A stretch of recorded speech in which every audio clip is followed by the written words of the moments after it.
What is up, everybody? Welcome back to a brand new episode of the Run Your Mouth podcast. We are here live from Run Your Mouth headquarters, and hopefully I'm coming through clearly because, my God, they brought in more industrial equipment. I was yelling so loud about the nonsense that I had to hear. They escalated. And, I'm going through my own little tick-for-tack operation over here where I keep yelling louder and louder about the noises coming from the neighbor, and then he goes louder and louder. It's kind of like, I'm test running what's happening with these trade wars, which everybody, just buy it, sell it, rebuy it, just short it, shove it up your ass, let it stimulate your prostate. Does anyone know what's going on? Does anyone know where the universe is headed? I don't, but I'm willing to talk above my pay grade and get into it. On that note, can you guys all hear me? I see there's one person. We took last week off. You know why? Because I was too Adderalled up. I was coordinating too many porch tour operations. I spent too much time working on the intro.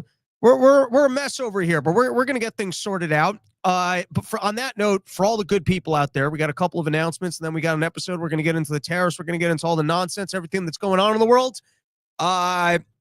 First is, I've said it before. I think the largest audience for the show is the good people of Spotify, and I appreciate that you're out there and that you're checking out the full video episodes on the Spotify. But if you haven't already, go to YouTube, Robbie the Fire, all one word. Make sure to follow this channel. I'm putting out all sorts of sketches, and they're good. Some of these are 40 seconds long. You can see me get shot in the face. You can see good splatter effects like a Mortal Kombat movie. Last week, we did an intro, and nobody saw it unless you're on this channel. And I actually think I might bail on the intros from the show and just spin that into its own thing so we can get more episodes going. These are the thoughts that are swirling in my head. But, guys, most importantly, porch tour dates, they are done. I'm starting to put them out. You can go right now to porchtour.com. You can see the links for the ones that have already been confirmed. I've created the links for. I'm slowly working my way through all the links that have to go up. It's going to be running all the way to December. I think I'm doing something like 60 of these. I do not want to be home. I do not want to think about actual life. I want to crank on these jokes. I want to be out on people's lawns. Because you know what happened is I said no more drinking at home, which forces me to get out into the world. So I will be out on your porches having a party, happy that I'm not home, sleeping on your couches, raiding your fridges, hitting on your wives. So go to porchtour.com. Make sure to get yourself some porch tour tickets, support the tour. I created an option if you want to become a super supporter. No one has to become a super supporter, but if you want to become a super supporter of the show. And the tour is starting in Mobile, Alabama. That is on the 24th of this month. And then on the 25th of this month, we will be in Pensacola, Florida. And there's a lot of dates up there. Anyways, so there you go, porchtour.com. I see Junior in the chat saying porch alcoholism. Accurate statement. I'm getting over a bit of a cold, so if my voice sounds more shrieky and horrible than it does typically, like I said, it's been a long season of taking Adderall, trying to coordinate dates, pulling out what's left of my hair. This might be the last run of porches that I have in me until there's enough money in the operation that I can get some other Jew that actually gets on the phone, yells at people over their porches, handles all the negotiations, make sure that there's proper beverages stocked. It starts getting a rider going on these people that are already allowing me to use their lawns for free. Let's pull out that nicotine because it's sorry that the voice is off. But guys, we have things to discuss. We don't typically miss a week of Run Your Mouth. I'm sorry for that. I did have fun out in Colorado. Thank you for everyone that came out for those shows. It's funny because I've got more harsh political jokes than my last hour that I put out. You guys can catch that one live from the Denver Comedy Garage.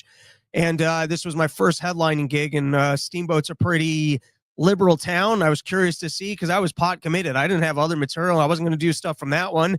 And a lot of fans showed up on the first night. That Friday night was one of the funnest shows I've done in a long time. And then I got to ski.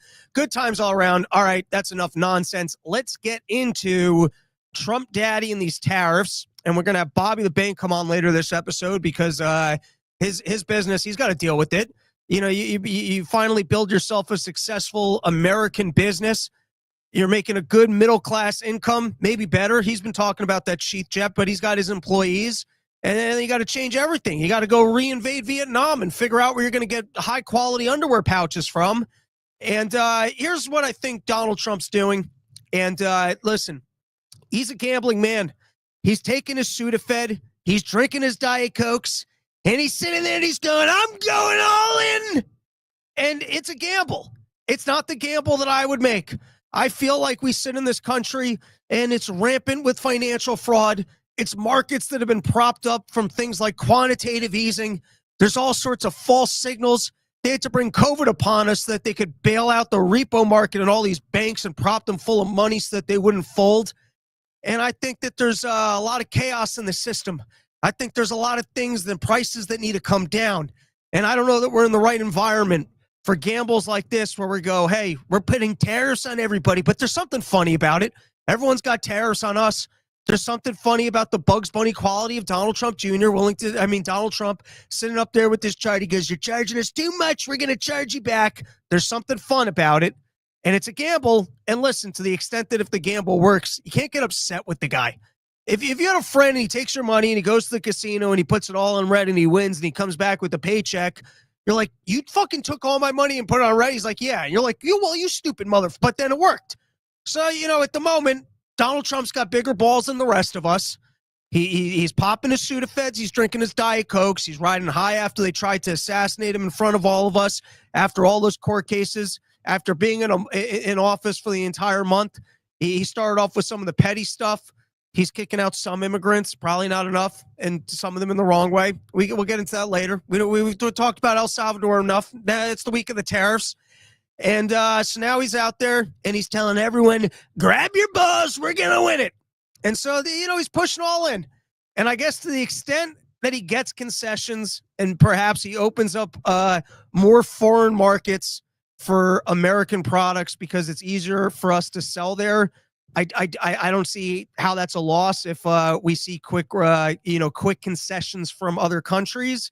But I don't think tariffs are a particularly good economic policy, which we'll get into. We're going to break that down a little bit. I know everyone else on the internet has already talked about them. We're running a little bit behind because we've been taking all the Adderalls and confirming all the poor store dates. I am aware of all of that. But starting point here is that Trump's playing the game aggressively, and it might work. So let's not just off the bat yell that it's going to be, I don't think it's going to work. But you got to give the guy some credit for having some balls and pushing back on all these other countries, because all the other countries, they got tariffs on us. And so there's something to it. If we're playing the tariff game, we're going to tariff you guys back. And to the extent that he works that and gets concessions, which might open up other markets for American businesses, perhaps that's a win. All right. Now, I think the biggest hiccup to this strategy is that sometimes if you're running a business, you make really long-term plans. And sometimes your businesses are built off of things that you've done that you planned 10 years ago. And sometimes every time an administration changes, they make these giant sweeping big changes to the market. I think that makes it tougher for people to make business investments or plan for their businesses. And so we had the exact same complaint when it came to Joe Biden and what he was doing with oil refineries. And that when Biden comes along and he tries to channel to American businesses, hey, we're not doing the whole oil thing. And so does he change the parameters of the market where people would have needed to make investments today so that we would have more oil refineries and more potential gas and high energy production 5-10 years down the road? If people are concerned about every single time a Democratic administration comes in that they're going to limit their ability to be able to profit or maybe even ban their products, like what kind of economic growth do we not even see because people are not making necessary investments today that could affect us 5-10 years down the line? And so you do have to wonder that when you have a drastic change in course in economic policy like this, to what extent does cash just remain on the sidelines because people are concerned about making business investments or have lost out on giant profit opportunities because factories or other relationships that they had in markets that are now going to be tariffed extensively are ruining their business plans? And I think that might be one of the bigger risks because of what he's doing.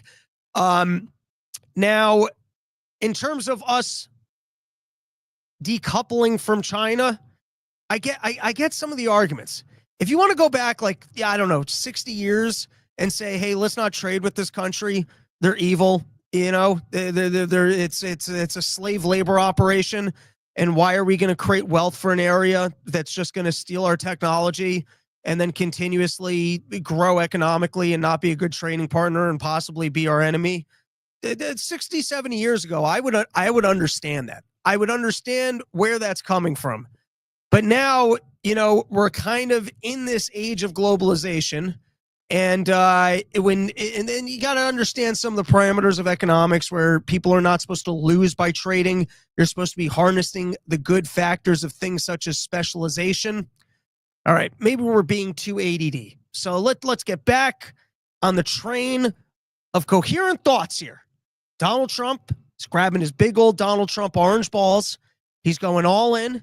He's playing the tariff card. It seems like he's playing the tariff cards in order to get concessions from people. If the concessions are quick and they don't disturb the markets, you'll turn around and you'll go, man, all right, nice work. If everyone else decides that they're going to tariff us back, then I don't think it was a great policy. And now we'll get into why, according to my understanding of things, and I'm not some economic expert and I didn't really go back and do my homework, but sometimes I kind of see the humming and the rhyming of some of the things I've heard in economics. And here's my breakdown for why I don't actually think tariffs help the American consumer. And all right, before I get into that, why don't we take a moment and let's take some comments. I've already yelled for 12 straight minutes. So let's take a couple comments here. Algorithm letting us know sperm. Thank you for that. Dylan Parto, Instagram Reels told me that people from that one Middle East country crashed the market on purpose and are going to make bank off of it, just like they did during the pandemic crash.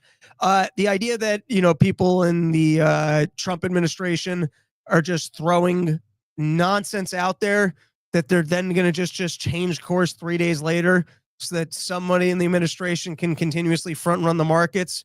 I buy that storyline. Is it Donald Trump directly? Is it the trade advisor? Is it the Jews at the Fed? Who exactly is front running the market by just throwing absolute nonsense out into the wild? I don't know. But the idea that, Donald Trump's just running with some crazy storylines here and there, I've said it before, that he is the clickbait presidency, where sometimes he just says nonsense and walks back his nonsense. And the idea that people in the administration don't poke at him on what would be a fun storyline, and then he walks it back 4 days later and someone's front running it. I mean, things like massive tariff policies, that's almost like knowing the interest rates beforehand. Or if you guys ever saw the movie Trading Places, which is a great movie, they've got the inside scoop on, what is it, orange juice. They got the inside scoop on the orange juice futures ahead of time, and so they're front running the markets. But you don't want to fuck with the homeless Eddie Murphy. You fuck with the homeless Eddie Murphy when he's teamed up with the Dan Aykroyd, and you think that because you guys are a bunch of rich people that placed a $1 bet about whether or not you could ruin somebody's life, not knowing that he was going to team up with the homeless Eddie Murphy. The point I'm trying to make here is that the inside information of something like a change in the interest rate, or like, I don't know how many oranges survive the winter, compared to whether or not Trump's going to say, hey, we're shutting down all global trade. Yeah, the idea that someone sitting there is sitting around having a good time front running the markets, I believe it. All right. So now I do want to kind of talk about, listen, like I said, Donald Trump has grabbed his giant orange balls. He's pushed all in. If he gets quick concessions from other countries and then we get rid of the tariffs, I guess that probably creates more opportunities for us to export to other countries. I don't see how that becomes a loss for us. With all that said, I now want to explain, according to my understanding, why some of the things being sold by the goods of tariffs doesn't make any sense. And so I got a bit of a thought of experiment for everybody listening. Imagine for a second that we automated the entire process of farming in the United States of America. And now I understand that we currently live in an environment where corporations are not getting us the healthiest and the best of foods. And I understand that there's a lot of corn seed that's made and blah, blah, blah. And a lot of that is because the government stepped in and they created incentives for farmers for all sorts of nonsense. And maybe we'll get an expert down the line. I read Safadine Amos put out a chapter on this in his book, Fiat Currency, and then they did in another entire book. I read both, and I don't have any of the details. But I do remember that there was a theme of government manipulation, basically, in food. Here was one example, saying that we have to put like B vitamins and other things in fortifying a white bread, in which he was claiming all of our bodies would basically just reject that pure sugar. But the fact that government mandated the minerals and the vitamin fortification is what gets our body not to just registered as being poison, which is why we actually consume more of it. And then they made all sorts of regulations that favored certain things being planted instead of other things being planted. And a lot of that is what ended up destroying our food supply. So there's one storyline. But imagine for a second that we figured out giant fields, cows just roaming around. They're eating delicious grass. These are highly nutritious cows, and we got little beacons in their head, and then they just walk themselves into the plant. Their head gets chopped off. Some robot right on the spot just cooks it up, ages it, turns it into delicious brisket. Some other robot picks it up, brings it directly to your house. Now you've got grass-fed, aged, delicious brisket, smoked. It just sits in your fridge. Every single morning you can wake up and have the world's greatest brisket for cheaper than anything that you're doing right now. And let's say you were into, I don't know, grass wheat shots. You're into berries, whatever the hell you're into, whatever is your organic, healthy eating. Just imagine we lived in a world where we automated the entire farming process and food was more nutritious and cheaper. And the trade-off on that was there were no more farmers. Farmers no longer needed to exist because we displaced them with an automation process that made all of food cheaper, easier, and healthier. Do you think that we would be worse off as an economy? Do you think that we would be worse off because of the process of automation? If you just look at the process of taking anything that we currently struggle with and you thought, hey, what would happen if we automated it? Do you think that we would be worse off? Here, let's go with this. Let's go with another fantastic example.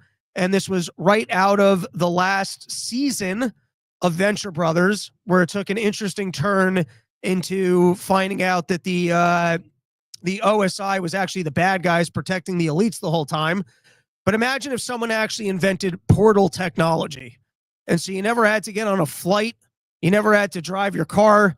You could punch in a destination in your watch and you could just magically appear in the exact location that you needed to be. And I guess instead of Venture Brothers, we could go on Star Trek.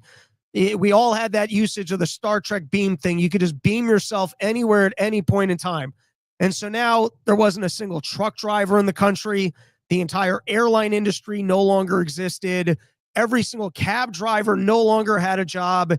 Do you think we would be poorer as a country because we automated all of travel? Theoretical. I understand that we don't currently live there. Remember that there was that movie, and I think in terms of television, Elysium or whatever, where there's magical boxes that you could just walk into and they would heal you. Imagine if AI technology got so good that you could get into a box and the AI could run a test on your blood. They could tell you exactly what disease you had and it could cure it on the spot. And there were no longer doctors. So sure, I mean, that sucks for doctors. But imagine if we automated all of healthcare and every single one of us could be healthier and get better access to immediate healthcare because of technological developments. Do you think that we would be worse off as an economy? So to me, and I'm taking this from the book Why Nations Fail, which when I used to read books 10 years ago, and then before Instagram and everything else got on my phone, and then I read too much daily news and had too much ADD to actually sit down and read books. But the single biggest indicator of societies that have been successful and have grown economically is when they have freedom for competition and so they invite new technology. And so then when the new technology and it comes and it displaces old technologies, sure, there are certain fields and specialists that then will no longer have their jobs, but that's how wealth is created. And so let's just take a second and think about the process of automation, and that automation is almost just human evolution of we figure something out, wealth is created, And now we've got an opportunity for us all to work on the next thing. Like if we were just to figure out the entire industries of, let's say, food automation and energy, where instead of oil, we actually went nuclear and we just had abundant free energy, doesn't that start to sound like the pathway of economic growth, where maybe we start figuring out how to get off the planet? And then like we look back in 1,000 years from now, you're like, yeah, those stupid people back then, they were all just living on Earth. And now we're traveling the stars, kind of like that Bill Hicks fantasy. What I'm saying is the process of automation is goods and services becoming cheaper, which then becomes the evolving economy of us going to solve the next thing. So now let's take that kind of framework of saying, hey, automation allows for wealth creation because just the root things are solved and they're now cheaper. If we're importing something from another country and we can get it for less money, now this is just some Jew talk. Would you rather have it for more money? If someone can provide you something for less, why would you want it for more? And so if you've got goods and services coming in from other countries, let's say it's raw goods such as steel. So now, sure, in this country, maybe we're not here and we're not producing steel. But then think about every single business that then works off of steel. Think about the auto manufacturers, I guess every large building, if they're still using steel.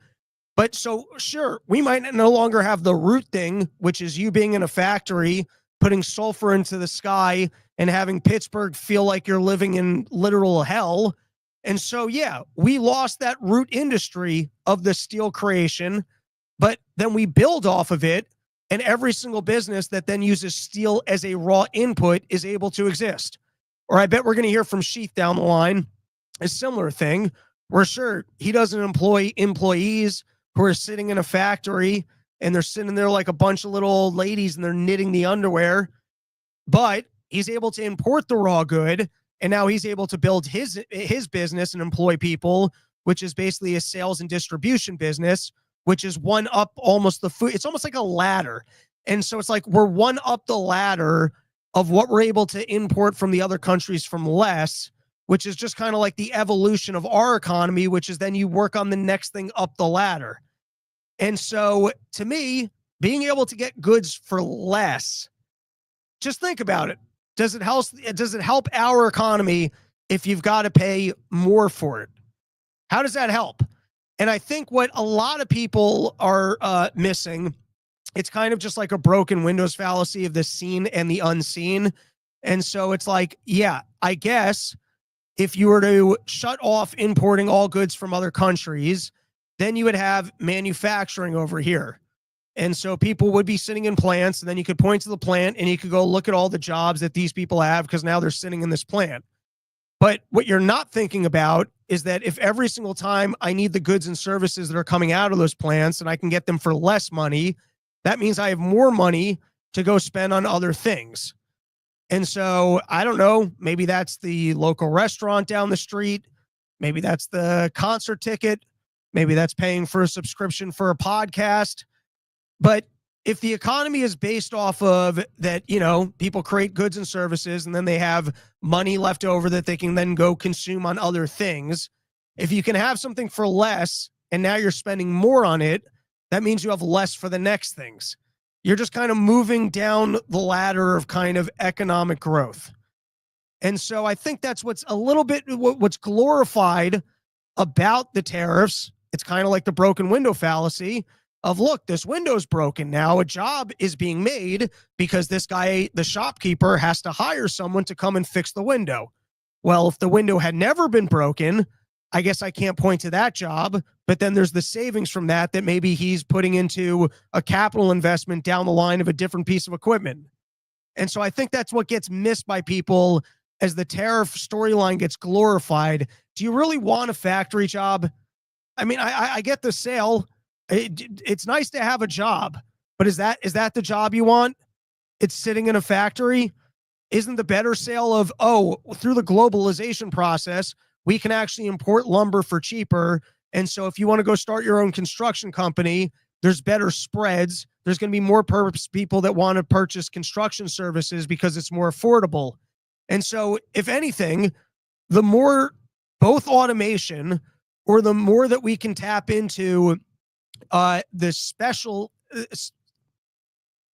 people being able to specialize on a more global scale through trade, the more that we can have raw goods for cheaper, which then just means you can move up the economic ladder. You can just have more wealth created and then more opportunities to either create business and goods and services off of cheaper raw materials, or more wealth to then go spend on other things, which might even just be sitting on your couch and watching an extra movie or supporting a program like this. So anyways, let's recap the tariff chaos. Donald Trump, I think the actual policy of, hey, let's bring back factories. Do you guys want to work in factories? Let's have economic growth so great that I can be healthy, have better economic care, get on a plane and fly to Mars. Even though I don't think I'd go to Mars, I'm perfectly good on Earth. People would be like, I want to go to Mars. I'll be like, have a good time. I'm cool here. I don't really want to be stuck on a flight. I don't like flights as it is. I can only imagine what a 6-month flight is through space. But just to me, the whole thing's the wrong pitch. It just kind of defies the gravity of the way I understand economic rules to work. And so you point to like these small potato things if you can have a factory job, but like, isn't it better to run your own business? It doesn't that sound more exciting? Doesn't it sound more exciting that you can become a skilled laborer of like a carpenter, and all the raw materials can be coming from other countries that deal with the pollution of the factories in their country? And then you can have your job, which is the next run up the channel, or you can buy, instead of sitting down and sewing, you can figure out internet marketing so that you can import these products from those other countries and then be up the economic ladder. You're talking about going down the economic ladder. All right, I think that's enough on this topic. And then the other thing of just trying to plan your business, which I've complained about quite a bit, which is instead of actually figuring out market needs, so much of life now is trying to anticipate government actions so that you can have a successful business, which I think, drains people out of their brain capital. I am really losing my voice here. All right, let's take some comments. Jack Burden at Runaway Slav. Ironic that your screen name is the origin of the word. I don't get it. Janker. Yeah, but you just spent a lot that went out of the country. I don't understand this one. This is once again the unseen, which is when people. I said this example to someone online and then I just blocked him because I thought he was being annoying. But let's go with this example. And excuse me for a second, I have to cough. There we go. I needed to do that the whole time, and then my voice would have worked. Let's take this episode back from the beginning. If someone creates value for you, nothing got lost. Here was the example I said. Imagine you had a town, and a guy comes in to the town. The town doesn't currently have a dentist. And he goes, oh my God, there's no dentist in this town. And so he opens up shop.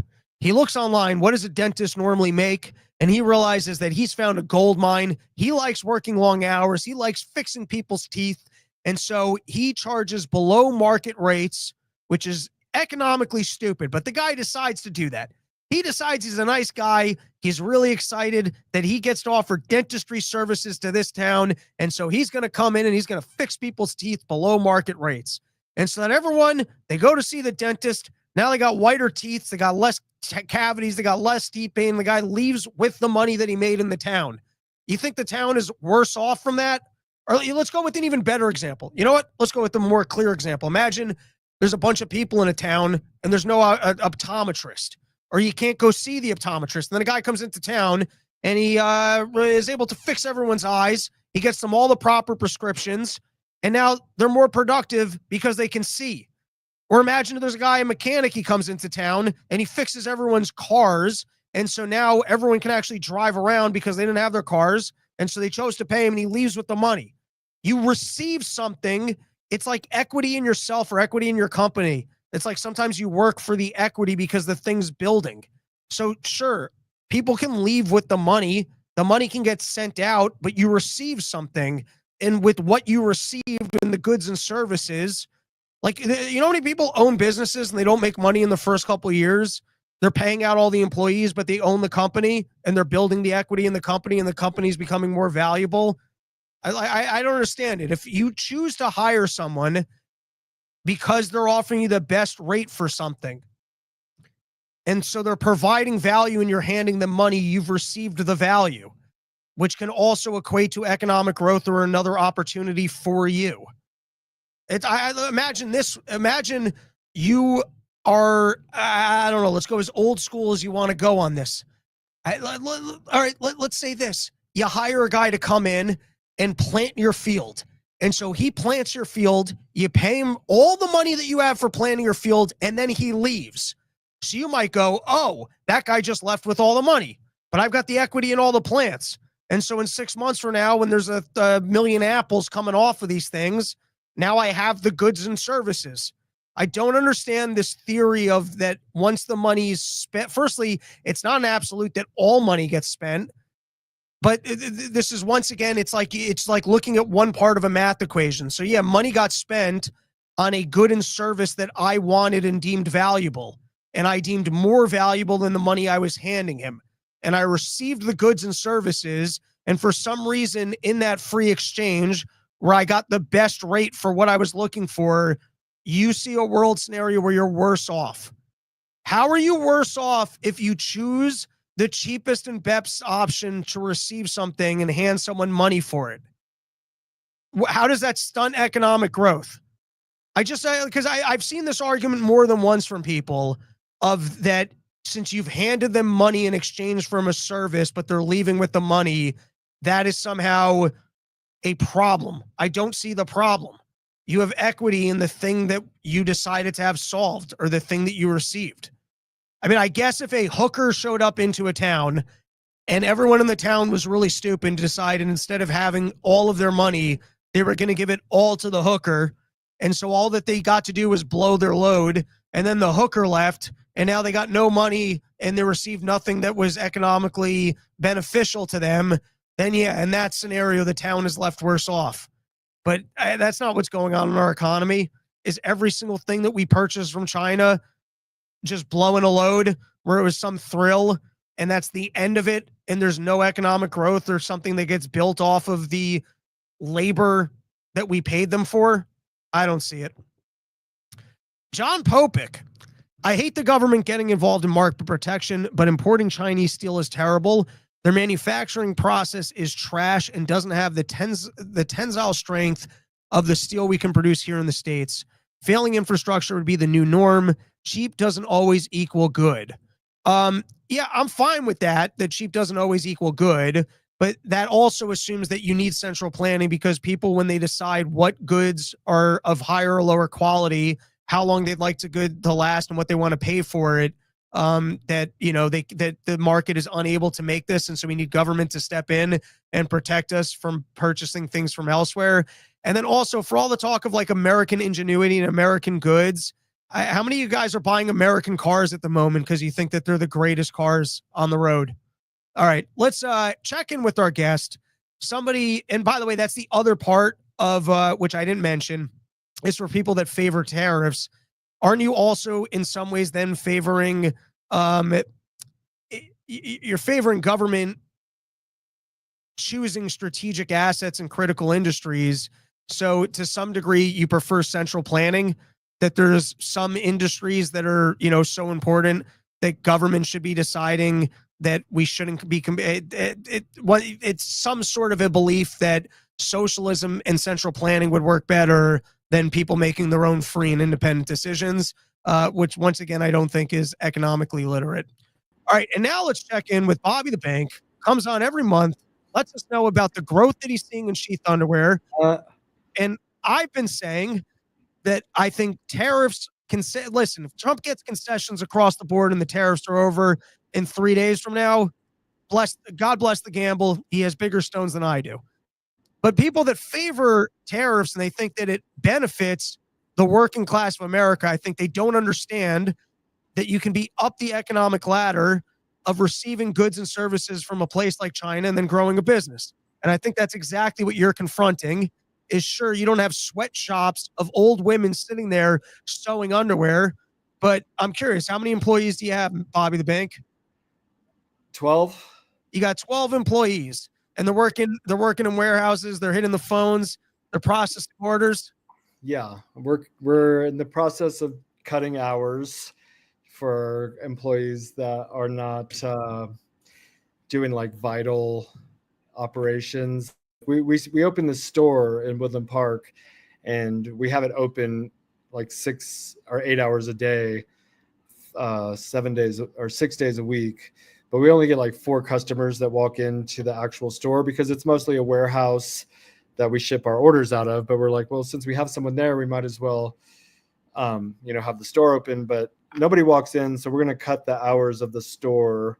We're really in a tight spot at the moment because, we put the order in for this. It's 30,000 units, and it's and it's like over $100,000, and then we're going to have to. But now with the new tariff, it's going to be another $100,000+ to just to pay for the order. And like, if I had known that this was going to be the case when I made the order, I might have ordered less. But since it's already on the ship on its way here, it's kind of like this surprise expense of over $100,000 that we have to come up with, where, we run a relatively thin margins when it comes to expenses with all of our advertisers and operations, payroll, product. There's all these different expenses you have to take into consideration. And we've been in this growth mode for a decade where we spend a lot on advertising because we're trying to grow the company, and we have partners like you and Part of the Problem and Legion of Skanks and all podcasters and YouTubers that we work with. And if we make a dollar for dollar return on that investment, we're good. But a lot of times we don't, so we kind of lose money, air quotes, in advertising. And then, but so just to kind of break down a little bit, real world, American small business impact of the tariffs is that you had already put in an order for something, and because of a changed policy, it changes your business planning because you've got an additional $100,000 expense. The fallout of the $100,000 expense that you weren't expecting, and it's just, that's a pretty big expense, is that you have to cut back, you have to cut back your advertising, which affects, people like me and podcasters or whoever else is receiving advertising revenue. And you also have to cut back on your actual employees. And now I'm sure 401k and like all this stuff. Yeah. And I'm sure on top of all of that, it must also affect your future growth, because you probably have to find new suppliers. You probably got to almost figure out either repricing everything and figuring out how to pass that on to your consumers and still have the consumers wanting to purchase the product, or you probably got to figure out like an entirely new business strategy. And if you just think about how hard it is to sit down and figure out how to have a successful business, to just have a monkey wrench like this thrown at you out of nowhere, and maybe people can argue, hey, this is what American people voted for, and that even though I don't remember that this was the core of Trump's, it was in there that tariffs are going to cover it. We've been working. Yeah, we've been working on alternatives for quite a while. The problem is, finding a quality manufacturer that's not too much higher price.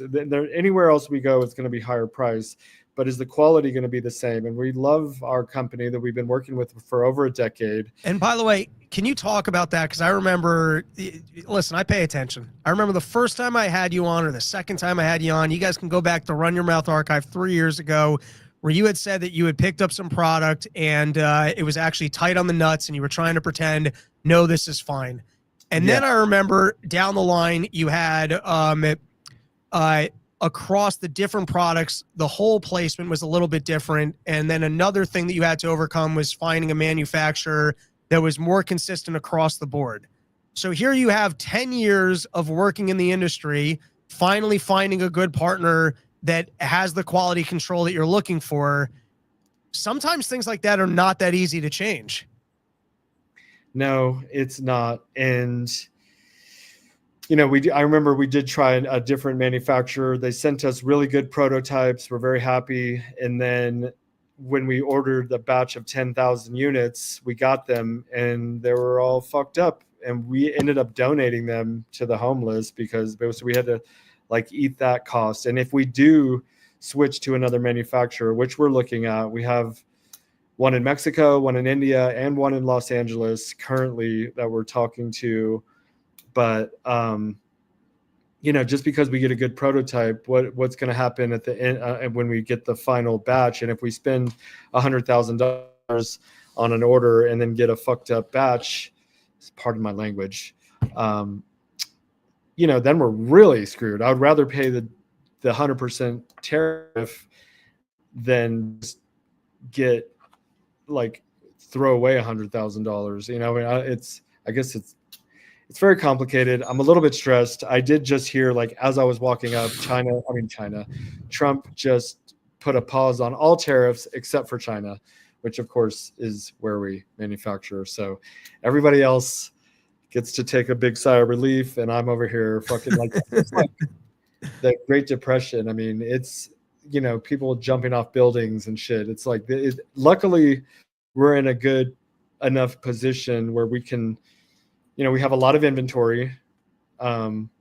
We have a lot of room to play with. We're going to have to just cut, you and I already had a conversation earlier this week, and it's like, we're asking a lot of the partners that we work with to postpone payments or push back payments just so we can have this, because we cannot not pay Customs and Border Patrol. When the shipment arrives, they're going to take the money.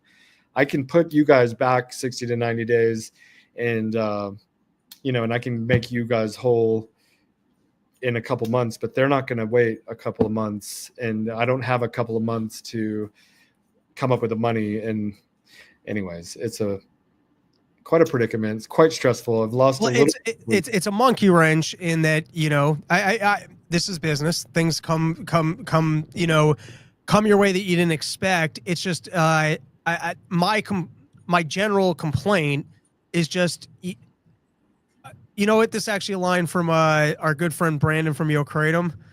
Maybe he doesn't want me quoting him on it, but he says that the government's the business partner you don't want.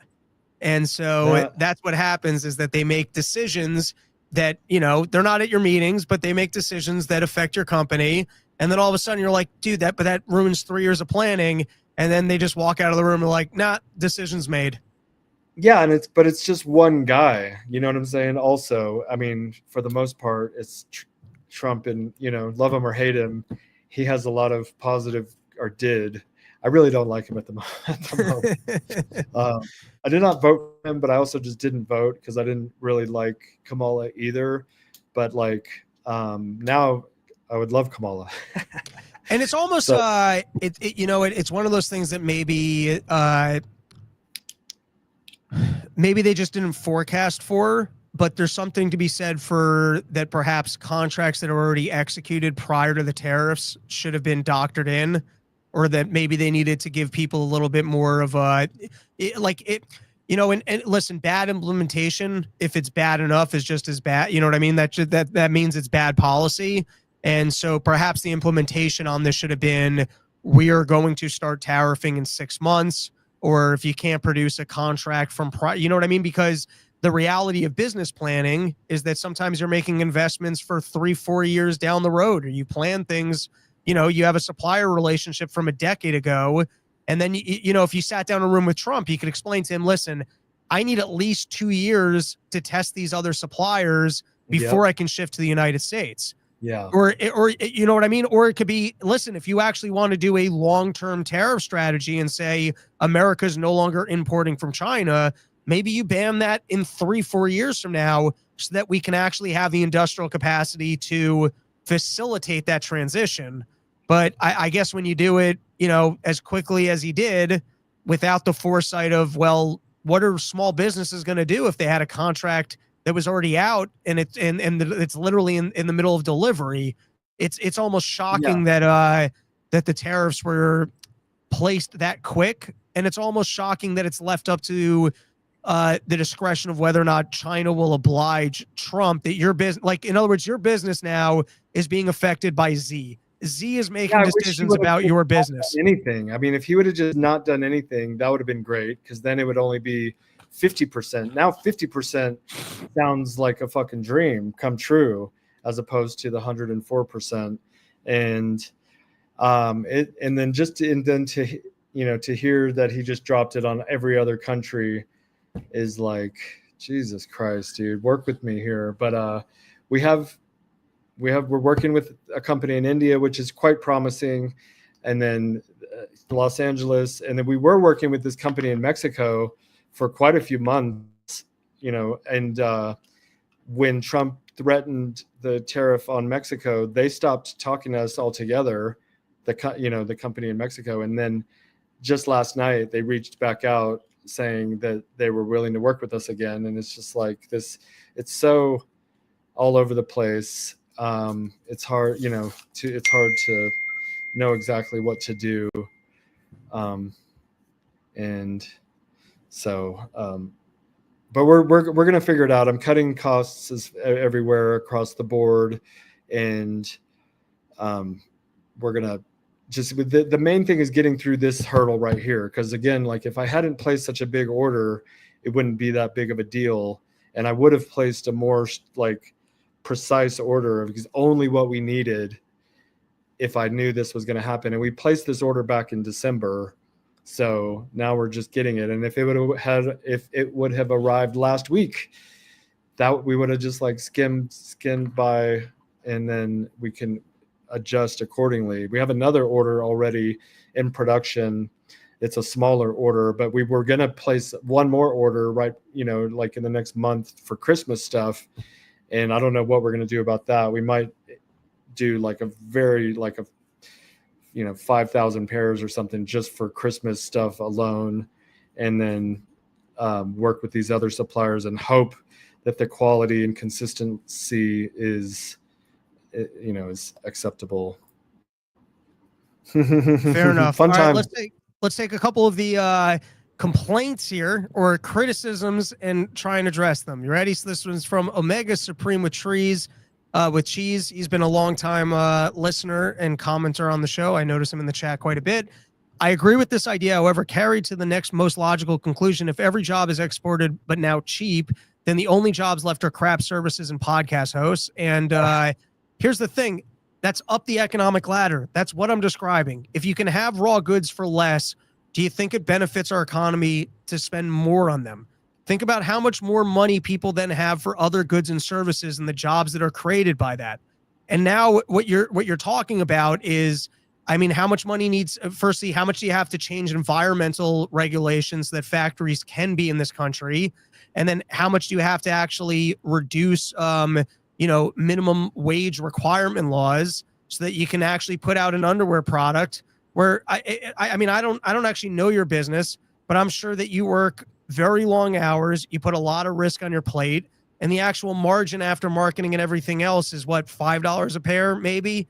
So if you were to manufacture the product in the US, what would the underwear cost? $50 a pair? How many people are buying sheath underwears at $50 a pair? You're going to have 3, and then you're going to hate the rest. Think about how much better your life is that you're able to wear the sheath. What are you're going to buy one pair and save it for special occasions? So I just think to Omega Supreme with Cheese, I think what you're missing out on is that we win by trade and specialization. If other people can do things for less than we can, and we can trade them what we do better, which is the marketing, that could be what we do better. What we do better is the marketing and distributing within the United States of America. I'm better at that. That's why they're not over here marketing the product. So they're better at making the product. I'm better at marketing the product. We both win. I buy it from them. You're able to make a living. Consumer is able to have the product for less. People are able to have jobs in your warehouses and dealing with the marketing, whatever else. So I think for people that just look at this and you're only looking at the scene, which is, I guess there can be some textile plant where some old lady is working 9 hours a day sewing underwear. Yeah, we're losing that by having China do it instead. But jobs are created off of the backs that we're able to get the goods for cheaper. Like, I think to me, it's just it misses the bigger picture of the benefits of what do you trade and want? specialization. I worked at a like a manufacturing plant for a car company, and I inspected these little gaskets, and I had a bucket that never ended, like I never got to the bottom of, and I'd have to check this little gasket and put it in the quality control. And I don't, anyways, I fell asleep at the job when I was working there, and I got fired And because it 19 was people so boring. died. No, I mean, just like it was the most boring job ever. And, you know, do you really want a manufacturing job of like a Supreme with cheese where you're pulling a lever for 8 hours a day? I mean, somebody's got to do it. And if that's that's your calling, then by all means. But like, I would rather work at Starbucks, honestly, personally, than to be like working at a machine shop for 8 hours a day, 5 days a week for the rest of my life. That's like a nightmare. But they're doing it. And we went through that revolution back when we did. And, you know, we got rid of those jobs for a reason, I think, but it's complicated. I know it's not like a simple solution. We're in a situation right now. If any of you guys want underwear, please do go ahead and buy it now, because we could use the money now. And then we'll get through this to all right, let's take this one. You ready? Mitch S. Why didn't this guy just buy from Americans to begin with? Why didn't he change business tactics 6 months ago when he said he was going to bring tariffs? Now, I'm going to respond to this first, because when you're business planning, sometimes 6 months isn't enough time. When you've been working with someone for 10 years to figure out your quality control, like sometimes 6 months is not enough time to make that adjustment. And particularly when it comes to Trump, who kind of flies off the seat of his pants and he just says things. If you're a business person and Trump said he's going to do something, like, you know, does that mean it's actually going to happen? So, I mean, you're actually living this experience, so you could probably better address this. I guess it's a fair question. I just don't think people understand that there's no infrastructure for manufacturing in America. So like, where was I supposed to buy it from, sir? And I have asked, I mean, like some of you guys are in the bro ecosphere, and Jocko Willink, he bought Origin Maine, and he's manufacturing in America, and kudos to him. He did it like from the ground up. And so I guess it can be done. I guess I'm not that savvy or whatever, but we did reach out to his manufacturing company to see if we could. They're over capacity, and any other American manufacturer that we've reached out to is at capacity, so they were not accepting new clients. We have tried. We need to, I think Trump, whatever, America should subsidize the manufacturing industry rather than wars. If we really want to have the American manufacturing industry come back, then subsidize that, incentivize it something. You can't just expect people to. I understand that, but then this is not a criticism of what you just said. It was what I was saying earlier, but now we're back to central planning, and we're saying instead of having free markets and letting the markets figure out who can do things for the cheapest and then building off of that, now we're looking backwards and saying what we would prefer is to work backwards and have the manufacturing process done here. And how good is government in terms of allocating resources? So instead of having people like you toil on, now we're going to create financial incentives for factories. And, once government starts putting its money into building those, firstly, does it get done? What are the factories going to be better? What's the cost of them going to be? All right. I just want to let you know, by the way, you're seeing a lot of love in the chat as well. Sheath are really the best boxers. Roscoe, your underwear is too good. Dave said he had his pairs. 10 years sounds too long, but probably about 6 or 7 years sounds about right. All right, let's take oh, here we go. This guy's really giving you a hard time. Complaints about working too hard to export jobs to China so others can't work hard in America. No, he's got 12 employees that are working hard here that instead of being in factories are working on the distribution, marketing, and other tasks. Nobody's not working hard here. We're talking about jobs that have literally been created by Robert that are up the supply chain, or let's call it up the economic ladder from sitting in a factory and sewing. Those, Robert, tell me if I'm wrong. You've got 12 employees that you've created jobs for? Of course, and it's not just that. I mean, we pay Robbie the Fire Bernstein, we pay Dave Smith, we pay Louis J. Gomez, we pay all of your favorite content creators. And maybe that's, you don't think that that's work. I don't know, but they're also, their livelihood is involved. And well, we pay a lot of people a lot of money to promote the product. And I guess that's not working hard. I mean, they're just talking, but they've like invested their life into this like identity, and they've created a channel that you get audiences, and then they need advertising dollars, and we pay a lot of people a lot of money. We spend $1 million in advertising a year, and it's complicated, I realize. So I know it. I wish it would be, if we could just make it in Texas, that'd be great. If you have any recommendations, we'd appreciate it. We're looking. We did find a place in LA, so we'll be looking at that. It's probably immigrants working there. I mean, it's very complicated. You got all right. This one's more technical, but we got Jamie Johnson asking: U.S. corporations can generally deduct tariff expenses as part of their business expenses. Is there any? Absolutely. Right, but I guess you still have to shell it. You still have to shell it out now, which is creating the business pickup. It's just like you make $1 million and you pay the government $100,000.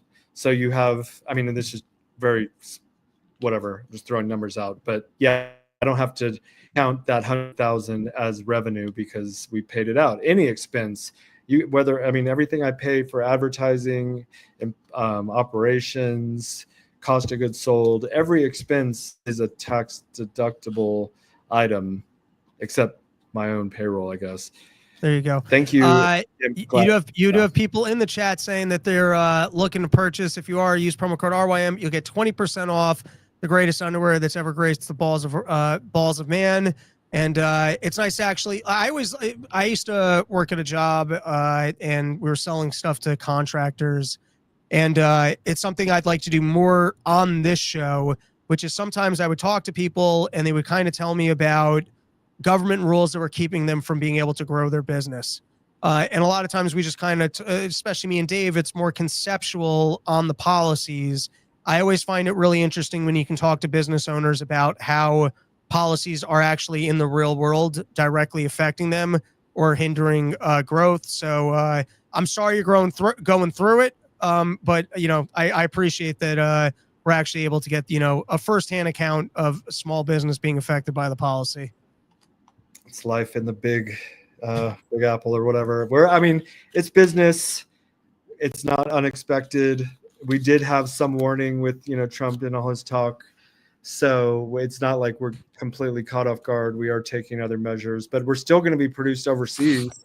So do you care if it's made in China or India or Vietnam or Sri Lanka? Like, it's not going to be made in America. Find me another underwear company that's made in America. I think Jockey is made in America. There are some very old companies that are made in America, but we're trying. We're doing the best we can. I appreciate the support from all of you out there. Promo code RYM, save 20%. We do, tell your friends. Any word of mouth is appreciated. And we might be able to be made in America soon, but it's going to take a while. And if that's what he wants, great. We're trying to make Trump happy. All right. Bobby the Bank, thank you so much for coming on, for all the support. And, we hope you figure it out and get a factory of little old American ladies, to compensate for their Social Security. They're good at sewing. The thing here, one more thing. So we're talking about open up your own shop, okay, and produce them here. The fabric that we buy would fill up this whole room, okay, from top to bottom, side to side. Okay, they have these machines that cut the patterns by the hundreds of pairs at a time. We don't have the machines. And I'm making excuses or whatever, and maybe I'm not. No, but that's the specialization of that, one large factory can create the textiles or the raw materials for a lot cheaper than individual businesses like yours. Yeah, I And mean, so we've kind of figured out how to specialize this stuff where they're able to do it over there for a lot cheaper. And then you're able to do your part, which is the shipping, manufacturing, marketing, product research in the works. Yeah, well, we'll figure it out one way or another. We're definitely busy over here. We kicked the bee's hive, and we're buzzing around trying to There you go. figure it out. Robert, I've been doing a little bit of training. I was out in Boston, and the Coliseum's open over there, the stadium. So I was able to run some stairs. That was a good time. And we did have a winner. I'll have to send you his info, but a guy hit the Stairmaster and sent me the screenshot. So he got his steps in. And I took off last week because I was skiing, but I got to work on my steps because come July, I'm going to beat you up the Manitou Incline, my friend. I can't wait. Yeah, send me that information. I'm glad we're getting people active out there and getting fit. So send us his info. All right, and then we'll talk. Maybe we'll get another challenge going. All right, I'm going to get into some other stuff. Thank you so much for coming on, and go kick some ass. Thank you, sir. Thank you, everyone. Oh, sorry. I cut him off. You're good. Later. Thank you, everyone. All right. Later, bud. All right, let's I did have some other topics that I wanted to discuss. Hot topic today. You got people in the chat saying, I want my factory jobs back. All right, let's get into what else that I wanted to discuss. This is enough of the tariff talk. All right, a couple other quick topics. This one I thought was interesting. Donald Trump, he kind of had, I guess, 2 wins over at the Supreme Court. The Supreme Court, they did what they did, and they essentially punted off of technicalities. I can't stand over there. They punted based off of technicalities, which I've seen them do quite a few times. Court cases not brought in the right way. Anyways, you got to give credit to Donald Trump because as much as I hate some of the immigration policies, at least somebody's getting rid of the gay barbers. These people, when you go and get your hair cut, that's why I stopped going. I actually have a full head of hair. I just got sick of having some dude rub his dick up against my elbow and pretend that he just needed to finish carving the exact thing that he had already carved. By the way, there's nothing funnier than when you go to the barber to shave your head and they just get it done in the it takes about 4 minutes to shave your head, but then they gotta really they gotta dress it up because they're still going to charge you their rate. There's no different rate for just getting your the head shaved. And so they got to dress it up. They got to sell it. And so now you got to pay the same, and they got to waste your time, and you got to feel more of their dick up against your elbow. Anyways, I hadn't even commented about the people that were mistakenly sent down because I didn't know the specifics, and I thought maybe it wasn't true. But I would like to read this to you. It's a Twitter Gronk summary of the court case. Let me read it to you, and then I will comment. And then I think, because my voice is terrible, I think if there were any other things left, we might just save it. The U.S. Supreme Court, through Chief Justice Roberts, temporarily blocked an order to return Kilmar Abro Garcia, a Maryland man who was mistakenly deported to El Salvador on April 7, 2025. This action paused a lower court's directive from U.S. District Judge Paula Zinnes, who had required the Trump administration to bring Garcia back to the U.S. by midnight that day. The Supreme Court's decision came in the form of an administrative stay, which is a temporary measure to give the justices more time to consider the case. The block followed, and by the way, just to recap, I thought that the Trump move in El Salvador was wrong. I also think random judges giving orders to the president does not make sense. I kind of think we need like a secondary Supreme Court, or in this case, the Supreme Court, to weigh in on these issues. But let's continue. The block followed an emergency appeal from the Justice Department, which argued that Judge Zinnes overstepped her authority. The government acknowledged that Garcia's deportation on March 15, 2025 was an administrative error, as he had legal protection from a 2019 immigration court barring his removal to El Salvador due to the risk of prosecution by gangs. So in other words, the government acknowledges that it made an error when they deported this guy into a jail. Despite this, the Justice Department contended that the district court lacked the jurisdiction to mandate Garcia's return since he was now in El Salvador, a sovereign nation outside U.S. control. They argued that the order interfered with sensitive international negotiations and that the U.S. could not compel El Salvador to release him under a tight deadline. All right, now here's where it starts just sounding like bullshit, because the government's essentially arguing we made an error, but we're going to unwind the error at our own leisure. And we need to unwind it at our own leisure because of this bullshit reason. Like, wait a second. We've got a financial reason. We got a financial arrangement with El Salvador, and you're telling us that it's difficult to compel El Salvador to release him. That's kind of why you need a judge to come around and go, no, fucking fix this. This was the government's mistake. I mean, this was just crazy to me. The government's admitting that it messed up and that they put this guy in a bad situation and that they weren't supposed to. But then they're also like, but we're the government, so you can't tell us that we have to fix it or that it need. And that to me is dangerous. That the government can make a mistake, admit that they're wrong, but then go, we will submit to no authority telling us that we have to correct our errors. Well, don't you need some sort of a mechanism for? And now in this case, it's a stall. And I don't think that random individual judges should be able to check the, but there needs to be a mechanism to check the government when they're overstepping. And so in this case, for them to admit, yeah, we messed up, that guy, that should not have happened to that guy, but you can't tell us that we have to fix it or a timetable that we have to fix it on. I don't know. It seems like the government just protecting its own power. The Supreme Court stay was not a final ruling, but a procedural pause, blah, blah, blah. All right. Maybe I'll cover one more. Nah, I think my voice is kind of fried. Let's call it there. Thank you for hanging out. I think we're going to do another episode on Friday. I got some random topics, and there was some news from last week that was left over because I didn't get an episode done. And then I think I'm going to try and have my friend Howie Dewey on for some stock tips on trading all of the tariff stuff. All right, let's take a couple comments and also thank I didn't get all the sponsors in. It's all right. We did it. We showed enough love to Bobby the Bank. We don't have to do more sponsorships on this one. Drakenstone Milling Company. China doesn't ship here for free. They pay the round trip, as do all Asian nations. I don't know what that means. Drakestone Milling Company. Also make your own shipping company so you can handle that. If not, you'll have to pay someone else to ship your shit. All right. John Popick. Thanks for powering through, Robbie. You're welcome. Why? This shouldn't be that complicated of where I can stand. Let's take one more comment. Omega Supreme with cheese at Adam Sutton, 100%. In many cases, it's cheaper to have something imported from China than having it shipped from New York across the country. All right, that is our episode. Thank you so much for hanging out with us. Back, I think, maybe on Friday with another one. I'm not sure because I got to go to, I'm in Des Moines. I'm doing the state convention out there. If you guys live out in the Des Moines area, come on out. Maybe I'll track down Scott Horton. He's out there. Maybe I'll get a guest episode in. All right, we're done. I gotta go gargle some balls in my mouth, get the salt in there and clean up my throat. Later.